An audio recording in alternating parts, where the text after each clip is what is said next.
నిజామాబాద్ మరియు కామారెడ్డి ప్రజలకు ఆవిర్భావ దినోత్సవ సందర్భంగా అందరి శుభాకాంక్షలు తెలియజేస్తున్నాం.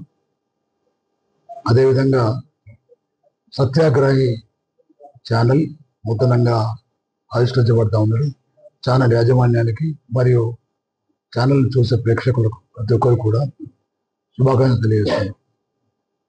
ఈరోజు ఏదైతే ఆవిర్భావ దినోత్సవం ఉందో చాలా శ్రమపడి చాలామంది అమరవీరుల యొక్క త్యాగాల ఫలితం వల్ల వచ్చిన తెలంగాణ ఇది.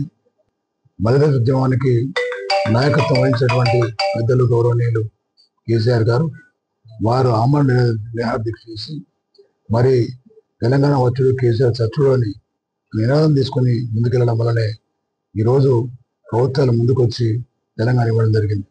తెలంగాణ వచ్చిన తర్వాత కూడా తమ 10 సంవత్సరాల పరిపాలనలో కేసీఆర్ గారు ఈ రాష్ట్రాన్ని నూతనంగా ఏర్పడిన రాష్ట్రాన్ని భారతదేశం నంబర్ 1గా తీసుకున్నటువంటి ఘనత కేవలం కేసీఆర్ దక్కింది. వాళ్ళ మళ్ళీ ఈ తెలంగాణకు దిక్కు కేవలం కేసీఆర్ గారే. వాడు దయచేసి కాంగ్రెస్ పార్టీ వారు ఇచ్చే పూటకపు మాటలు నమ్మకుండా తప్పకుండా బీఆర్ఎస్ పార్టీని ఆదరించాలని ప్రతి ఒక్కరిని కోరుకుంటూ సెలవు వేసుకుంటున్నారు. జై తెలంగాణ.